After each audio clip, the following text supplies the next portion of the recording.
بسم اللہ الرحمن الرحیم۔ السلام علیکم، welcome to my YouTube channel. اگر آپ کو میری کہانیاں پسند آتی ہیں تو میرے چینل زوہا سینٹر وائس کو سبسکرائب کریں اور تمام ویڈیو اپڈیٹس کے لیے بیل نوٹیفیکیشن کو آن کر دیں۔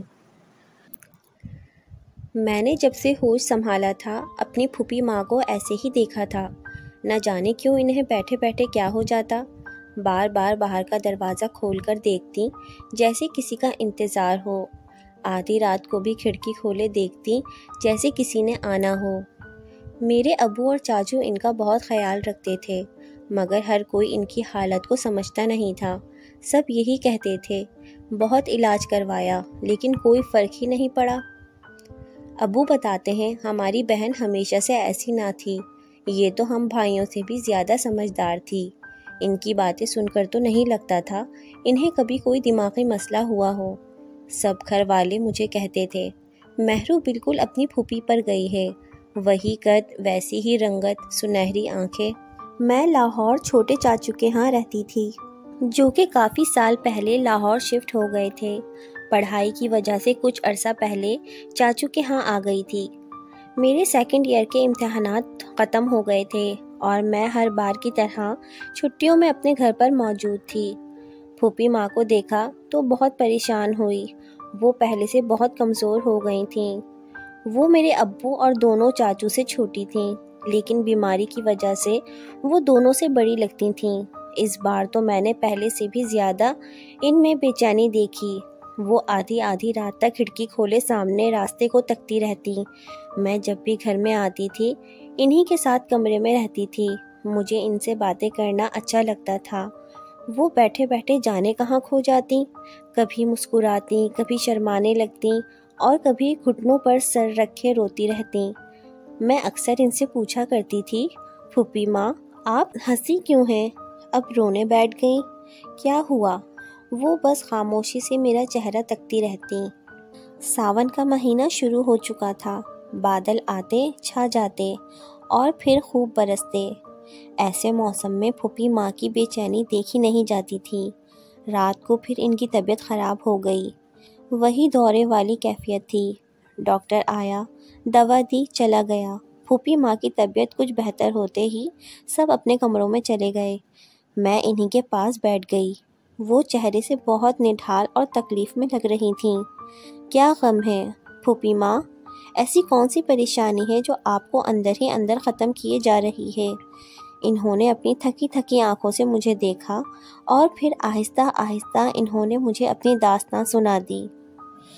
میں اپنے بھائیوں کی سب سے چھوٹی بہن تھی، تینوں بھائیوں سے چھوٹی، لاڈلی۔ ابا تو مجھے اپنی شہزادی کہا کرتے تھے اور میں ان کے اس خطاب پر ابا کے ساتھ یوں چرپائی پر بیٹھتی جیسے کوئی شہزادی اپنے تخت پر برا جمع ہوتی ہے۔ میرا نام زینب تھا، مگر اپنی گوری رنگت، سنہری آنکھیں اور سب سے بڑھ کر سب کی لاڈلی ہونے کی وجہ سے اماں ابا مجھے شہزادی کہتے۔ ان کے دیکھا دیکھی رشتہ دار، بھائی اور ارد گرد کے لوگ بھی مجھے اسی نام سے پکارنے لگے۔ ہم جس گاؤں میں رہتے تھے وہاں ہمارے گھر کے علاوہ چند ایک مکان تھے۔ ایک گھر سے دوسرے گھر کی دوری اتنی زیادہ تھی کہ ایک گھر کے حالات دوسرا جانتا نہ تھا۔ ہاں، صبح کو ابا ضرور سب سے سلام دعا کرتے، مگر شام ہوتے ہی سب اپنے گھروں میں قید ہو جاتے۔ بڑے تینوں بھائی مدرسے جاتے تھے، جو کہ ہمارے گھر سے کافی دور تھا۔ میں ابھی مدرسے نہیں جاتی تھی، مگر اماں کے لاکھ منع کرنے پر بھی سارا دن ان کچے راستوں پر بھاگتی پھرتی۔ دن یوں ہی گزرتے گئے۔ میں 9 سال کی تھی جب اماں مجھے مدرسے چھوڑ آئیں۔ مدرسے میں ایک استانی جی اور ان کے میاں، جنہیں سب استاد جی کہا کرتے تھے، وہ دونوں ہی اس مدرسے کو چلا رہے تھے۔ گھر کے صحن اور بڑے سے برآمدے میں پڑھتے تھے، نیچے زمین پر ہی دریاں بچھا کر بیٹھ جاتے۔ ہم صبح 7 بجے مدرسے جاتے تھے۔ سب سے پہلے استاد جی ہمیں سپارہ پڑھاتے، 1 گھنٹے بعد استانی جی ہمیں قاعدہ پڑھاتی۔ پڑھنے کے بعد کچھ بچوں سے استانی جی اپنے گھر کا کام کرواتی۔ کوئی پانی بھر لاتا، کوئی صحن میں جھاڑو لگا دیتا، کوئی بچہ استانی جی کی سر کی مالش کر دیتا، جو کہ زیادہ تر استانی جی مجھ سے ہی کرواتی تھیں۔ مالش کرواتے ہوئے وہ بار بار یہی کہتی، شہزادی بس پڑھ پڑھ بولتی جا رہی ہے، زبان کم ہاتھ زیادہ چلا، اور میں اچھا استانی جی کہتی اور دونوں ہاتھوں سے ان کی مالش شروع کر دیتی۔ مجھے مدرسے جاتے ہوئے کچھ 6-7 ماہ ہی گزرے ہوں گے جب وہاں میری ہی عمر کا ایک لڑکا بھی پڑھنے آنے لگا۔ جانے وہ کون تھا؟ اسے مدرسے نہ تو اس کی ماں چھوڑنے آتی تھی نہ باپ۔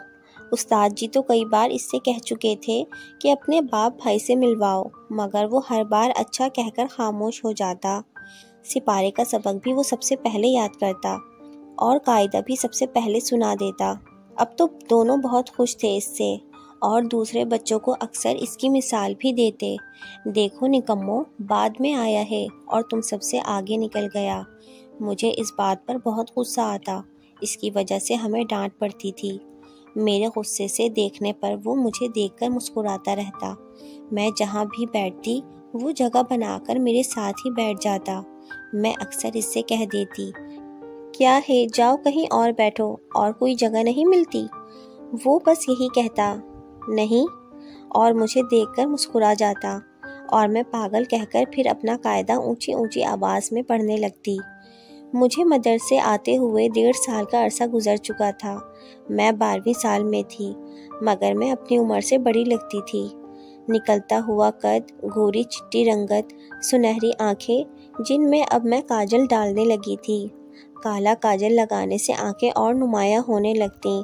سر پر کالا دوپٹہ اوڑھے، ہاتھ میں قاعدہ پکڑے، بھائیوں سے آگے آگے کسی شہزادی ہی کی چال چلتے جاتی، اور بھائی کسی خادموں کی طرح میرے پیچھے پیچھے آتے، اور اگر وہ کبھی مجھ سے ایک قدم آگے نکل جاتے تو گھر آ کر ابا سے ان کی خوب شکایت کرتی، ابا یہ مجھے چھوڑ کر خود آگے نکل جاتے ہیں، اور ابا بس میرے اتنا ہی کہنے پر ان کی خوب کھچائی کرتے، شرم نہیں آتی؟ بہن کو پیچھے چھوڑ کر آگے چلے جاتے ہو؟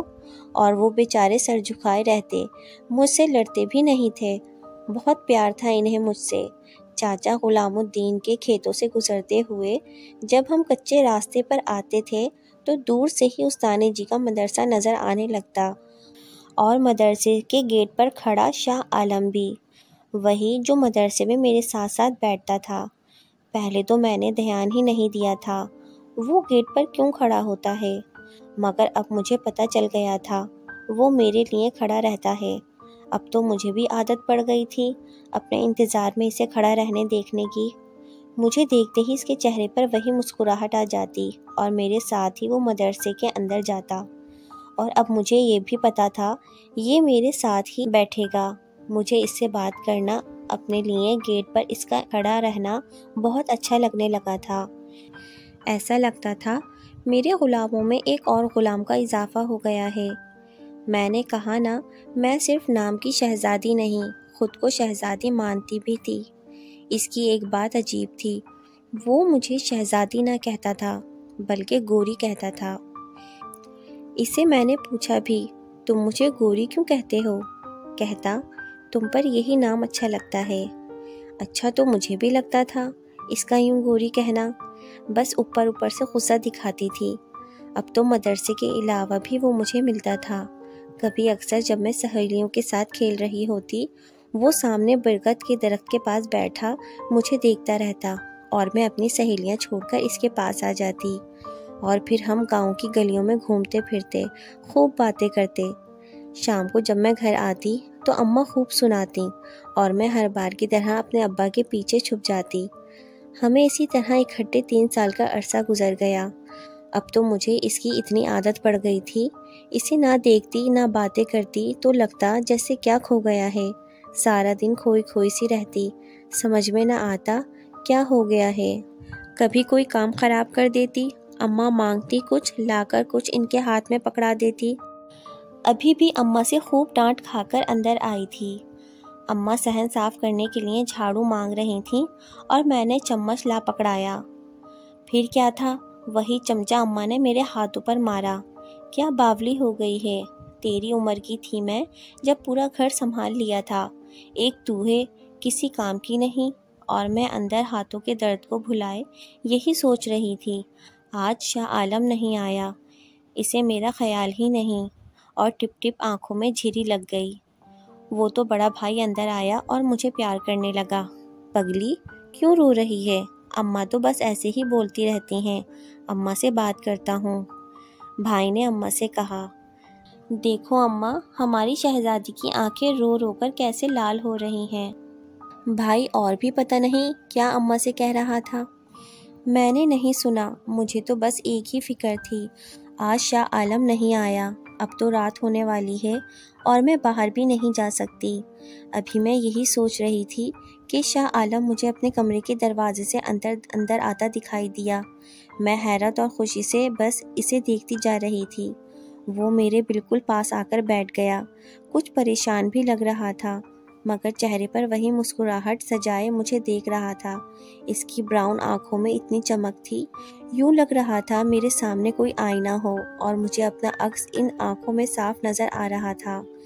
میں ان آنکھوں میں چند گھڑی ہی دیکھ پائی کہ مجھے اپنا وجود جلتا ہوا محسوس ہوا۔ میں نے گھبرا کر فوراً اسے آنکھیں بند کر دیں۔ کیا ہوا گوری، ناراض ہو مجھ سے؟ ہاں ناراض ہوں، تم آج آئے کیوں نہیں؟ جانتے ہو میں نے تمہیں کتنا یاد کیا، اور میری آنکھیں پھر آنسوؤں سے بھر گئیں۔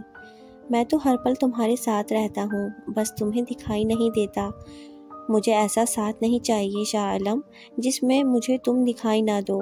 اپنے دوپٹے سے آنسو صاف کرتے ہوئے اسے دیکھا، وہ چہرے پر خوبصورت مسکراہٹ سجائے مجھے دیکھ رہا تھا۔ اس کی طرف دیکھتے ہوئے مجھے خیال آیا، وہ اس طرح میرے اتنے پاس میرے کمرے میں بیٹھا ہے، اگر کوئی آ جاتا؟ پھر اب ہم بچے بھی نہیں رہے تھے۔ میں 14ویں سال میں تھی اور وہ شاید 15-16 سال کا ہوگا، مگر اپنے قد کاٹ، مضبوط جسم اور بھاری آواز کے ساتھ کافی بڑا لگتا تھا۔ شاہ عالم مجھے لگ رہا ہے اماں یا ابا نہ آ جائیں، تم جاؤ، ہم کل ملیں گے، تم کل مدرسے آؤ گی؟ وہ مجھ سے سوال کرنے لگا۔ اماں اب نہیں آنے دیتی، کہتی ہیں بہت کر لی تو نے پڑھائی، اب گھرداری سنبھال، لیکن میں آؤں گی ضرور، اماں سے کہہ دیا ہے، بس 2-4 مہینے پڑھنے دیں، پھر نہیں جاؤں گی، بس دعا کرنا اماں مان جائیں۔ ہر بار کی طرح اس وقت بھی بس میں ہی بولے جا رہی تھی، وہ تو بس مجھے تکتا جا رہا تھا۔ اچھا اب جاؤ نا، کوئی دیکھ نہ لے۔ اس کے باہر جاتے ہی جب میں بھی باہر آئی تو اماں صحن میں چارپائی بچھا رہی تھیں۔ مجھے ڈر ہوا کہ شاید وہ مجھ سے شاہ عالم کے بارے میں پوچھیں گی، مگر انہوں نے مجھ سے کوئی سوال نہیں کیا، اور میں بھی مطمئن ہو کر اماں کے پاس آ کر بیٹھ گئی۔ بہت سے دن یوں ہی گزر گئے۔ بھائی تو عرصہ ہوا مدرسے جانا چھوڑ چکے تھے، میں سہیلیوں کے ساتھ ہی جایا کرتی تھی۔ راستے میں شاہ عالم مل جاتا تو سہیلیوں سے کٹ کر ان کے ساتھ ساتھ چلنے لگتی۔ میں نے کبھی سوچا ہی نہیں کہ میری سہیلیوں نے شاہ عالم کے بارے میں کبھی سوال کیوں نہیں کیا، اور نہ ہی کبھی انہوں نے کہا کہ ہمارے ساتھ آتی ہے اور راستے میں اس کے ساتھ ہو جاتی ہے، اور میں بھی شکر ہی کرتی تھی ان کے سوال نہ کرنے پر۔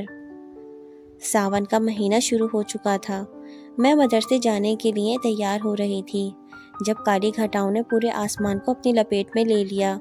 بادلوں کی گرج چمک جاری تھی اور میں بس مدرسے کے لیے نکل ہی رہی تھی جب اماں نے روک دیا۔ لڑکی، بارش ہونے والی ہے، نظر نہیں آ رہا؟ موسم کتنا خراب ہے، چل اندر جا۔ اور مجھے نہ چاہتے ہوئے بھی اماں کی بات ماننا پڑی اور کمرے میں آ گئی۔ کسی وقت بھی چین نہ پڑتا تھا۔ یا اللہ، کیا ہو گیا ہے مجھے؟ میں اپنی حالت سے خود پریشان تھی، اور جب کچھ سمجھ نہ آیا تو گھٹنوں پر سر رکھ کر رونا شروع کر دیا۔ وہ تو ابا نے آ کر آواز دی تو ہلکی سی حرکت پر میرا جسم یوں زمین پر ڈھیر ہوا جیسے کوئی بے جان شے گرتی ہے۔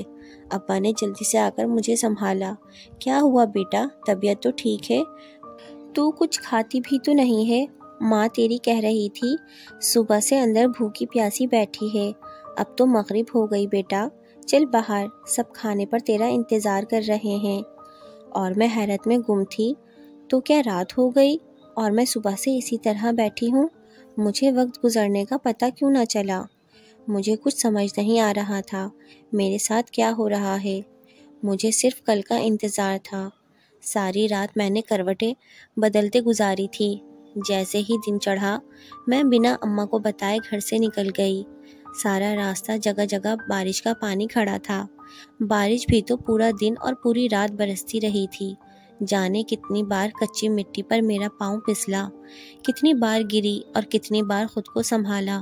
کچے راستے پر چلتے ایک بار خوف نہ آیا کہ دور دور تک کوئی زیر رخ موجود نہیں ہے۔ دونوں طرف کھیت ہیں، درمیان میں کچا راستہ اور کچے راستے پر گرتی سنبھلتی زینب۔ نہیں زینب نہیں، اپنے اماں ابا کی شہزادی۔ نہیں شہزادی نہیں، گوری، اپنے شاہ عالم کی گوری۔ جیسے ہی استانی جی کا دروازہ نظر آیا، یوں لگا منزل آ گئی۔ اندر صحن میں قدم رکھا تو صحن پانی سے بھرا پڑا تھا اور بیچ میں سوکھے پتے تیرتے پھرتے تھے۔ کوئی بھی بچہ آج دکھائی نہ دیا۔ استانی جی کی اپنی تو کوئی اولاد تھی نہیں، گھر میں ہر طرف سناٹا ہی سناٹا تھا۔ سامنے کمرے میں ہلکی سی روشنی دکھائی دے رہی تھی، کالے بادلوں نے پھر سے اندھیرا کر دیا تھا۔ میں تیزی سے استانی جی کہہ کر کمرے میں آئی، دستک دیے بغیر دھڑم سے دروازہ کھول دیا۔ سامنے ہی استاد جی چادر اوڑھے لیٹے تھے، یوں لگ رہا تھا جیسے وہ بہت بیمار ہو۔ ارے شہزادی تو کیوں اس خراب موسم میں اتنی دور چلی آئی؟ اور یہ کیا حالت بنائی ہے؟ دیکھ کپڑے سارے کیچڑ سے بھرے پڑے ہیں، دوپٹہ بھی صحیح نہیں اوڑھ رکھا تو نے، اور جوتی کہاں ہے تیری؟ کیا ہوا ہے؟ وہ مجھے دیکھ کر بہت پریشان ہو گئی تھیں۔ کچھ نہیں استانی جی، وہ میں گری تھی، شاید راستے میں گر گئی اور میں کل نہیں آ سکی، اس لیے آج آ گئی۔ میں بہت مشکل سے یہ بات بول پائی تھی۔ پگلی ہو گئی ہے تو، اور تیرے اماں ابا بھی جو جوان لڑکی کو بھیج دیا۔ بیٹھ، میں تیرے لیے اپنے کپڑے لاتی ہوں، اور یہ جوتی پہن لے میری۔ ایک تو تیرے یہ استاد جی کل سے بیمار پڑے ہیں، اوپر سے تو آ گئی میرے سر پر، اب تجھے چھوڑ کر بھی آنا پڑے گا۔ وہ کیا کچھ بولتی کمرے سے باہر چلی گئیں۔ استاد جی یوں لگ رہا تھا جانے کتنے سالوں سے بیمار ہیں۔ رنگت زرد ہو رہی تھی۔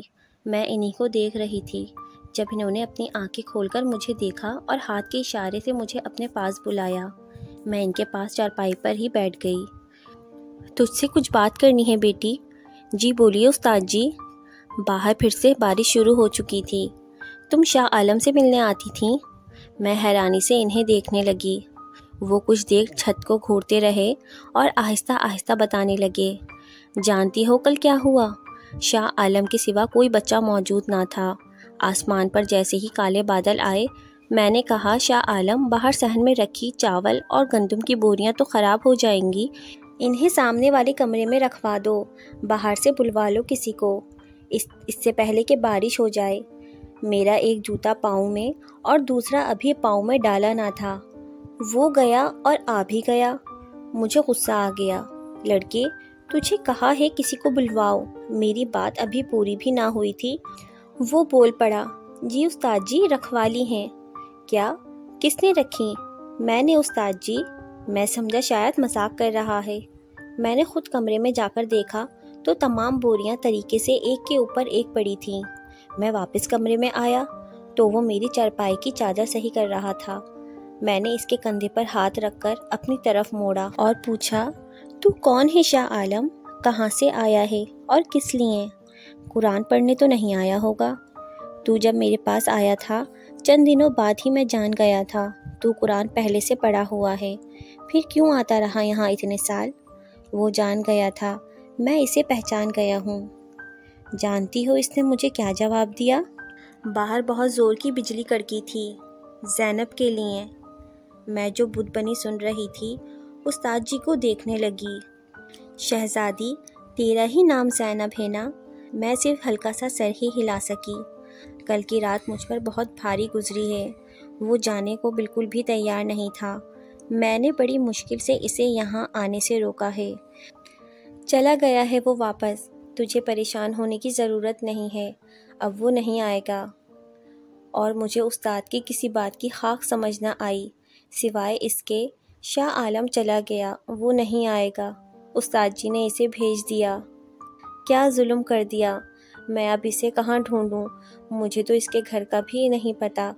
میں یہ سب باتیں صرف اپنے دل میں ہی کہہ سکی، کچھ بول نہ پائی، اور استاد جی اتنی باتیں کرنے کے بعد یوں خاموش ہو گئے جیسے اب زندگی میں کبھی نہیں بولیں گے۔ اس دن استانی جی ہی مجھے گھر چھوڑ گئیں۔ کالے بادلوں نے پھر اندھیرا کر رکھا تھا اور پھر یہی اندھیرا میرے دل پر چھا گیا۔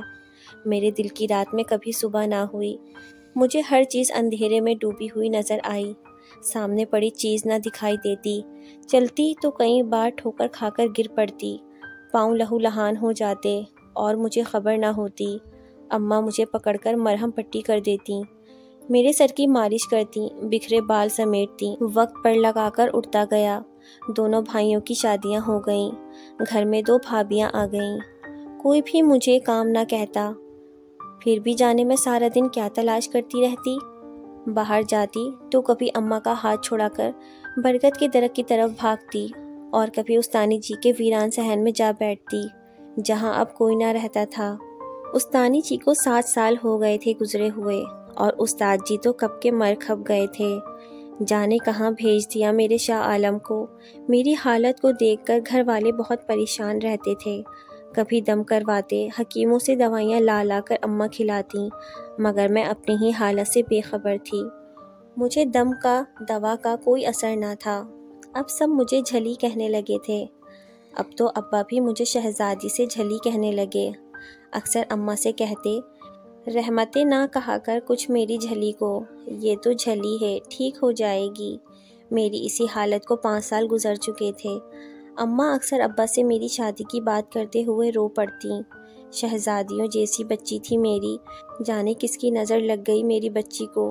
وہ دسمبر کی ڈھلتی شام تھی، ہر طرف خاموشی کا راج تھا۔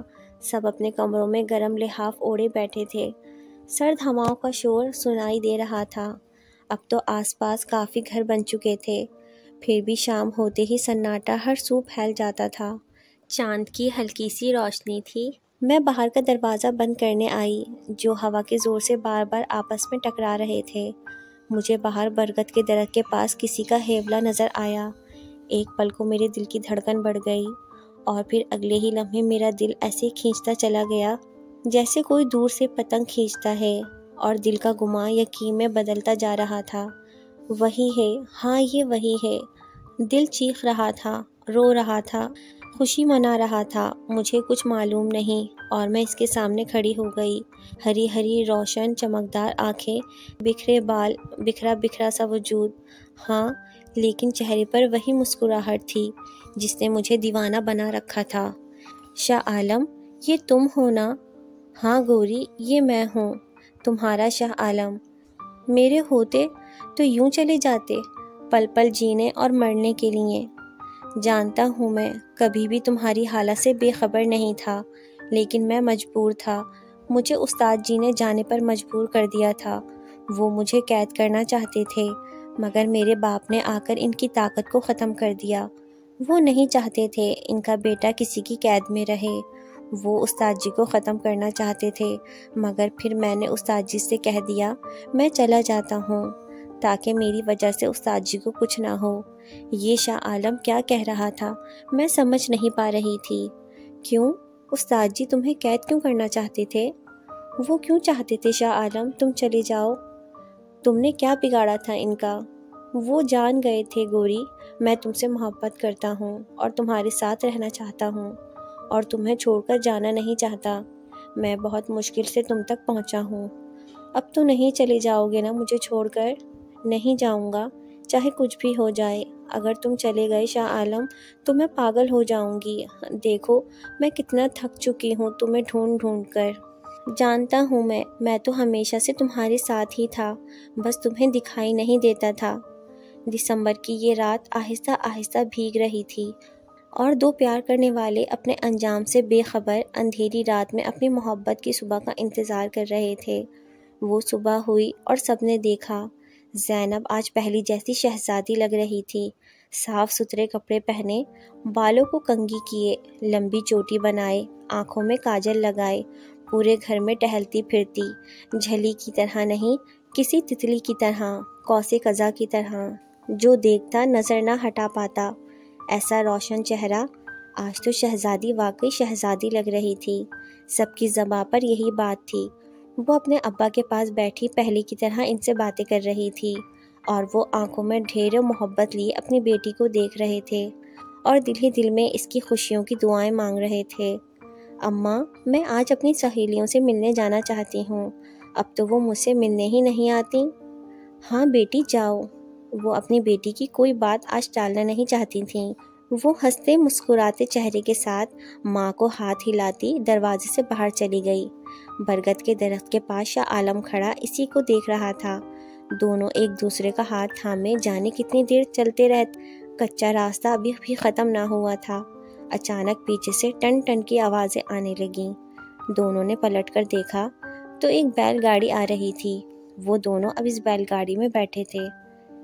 زینب تو اس سفر میں بہت خوش تھی اور شاہ عالم اس کی خوشی دیکھ کر خوش تھا۔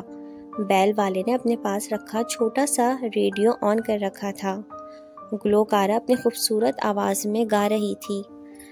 شاہ عالم کی شخصیت پرکشش تھی۔ ان کی محبت میں گم تو رہتی ہی تھی، انہیں دیکھ کر ان کی شخصیت میں بھی گم ہو جاتی۔ اونچا قد، سانولا رنگ، بڑی بڑی بے حد خوبصورت آنکھیں جس میں بلا کی چمک تھی، کشادہ پیشانی، جی چاہتا اسے تکتی رہوں۔ اور وہ مجھے گم دیکھ کر کہنے لگا، کیا دیکھ رہی ہو تم؟ اتنا کم کیوں بولتے ہو شاہ عالم تم؟ میرا دل چاہ رہا ہے آج تم مجھ سے ڈھیر ساری باتیں کرو اور میں تمہاری آواز کے سحر میں کھو جاؤں۔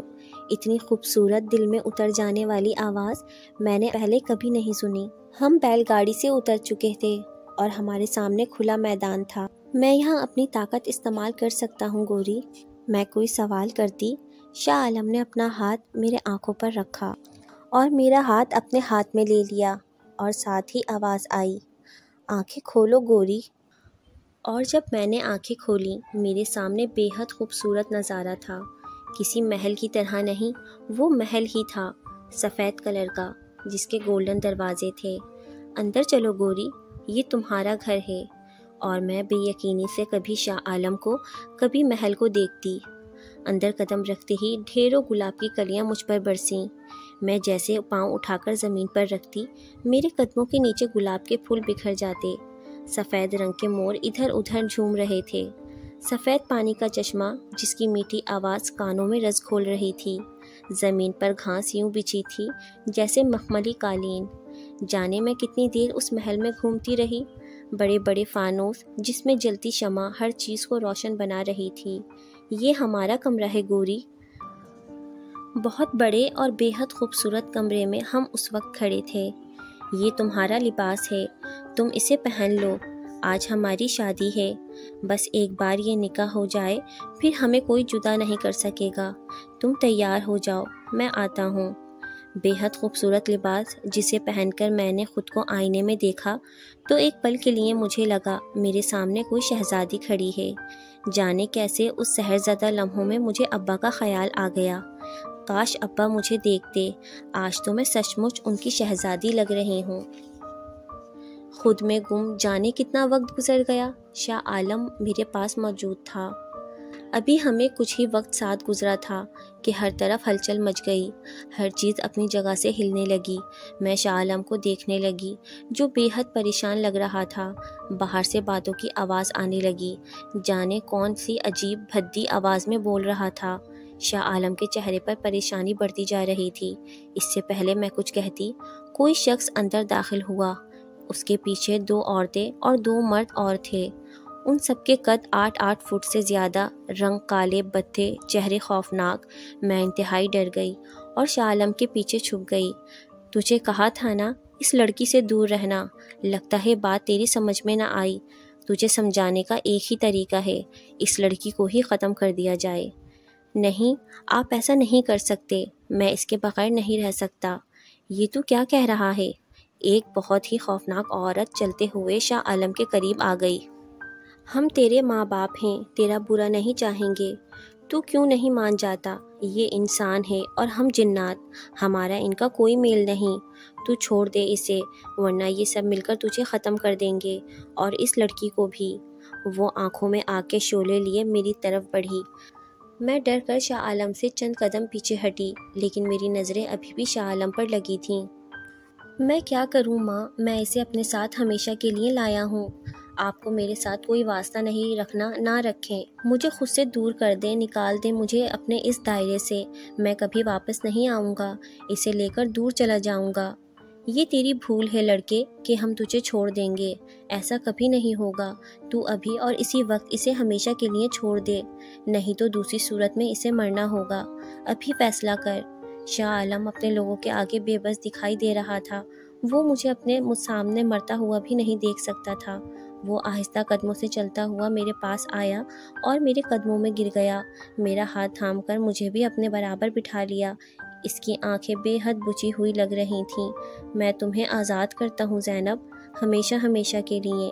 شکستہ لہجہ، چوڑے شانے جھکے ہوئے تھے، مطلب وہ مکمل ہتھیار ڈال چکا تھا۔ میں کسی سکتے کے عالم میں اسے دیکھ رہی تھی۔ اس نے اپنا ہاتھ میری آنکھوں پر رکھ دیا اور جب آنکھ کھلی تو میں اپنے گھر میں موجود تھی۔ سب کہہ رہے تھے میں 4 دن سے بخار میں تپ رہی ہوں۔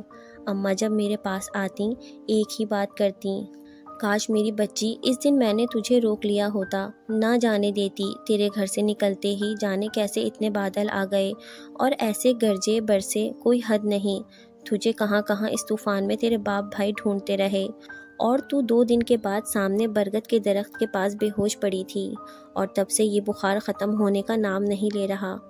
کچھ دن گزرے، بخار تو اتر گیا، میں ٹھیک بھی ہو گئی، مگر کچھ ہی دنوں بعد مجھ پر دورے والی کیفیت شروع ہو گئی۔ ہاتھ پاؤں مڑ جاتے، جسم بے جان ہو جاتا، اور پھر کچھ ہی دیر بعد میں ٹھیک ہو جاتی۔ اماں ابا میری اس حالت کو دیکھ کر اپنی جان کو جانے کون سے روگ لگا کر چل بسے۔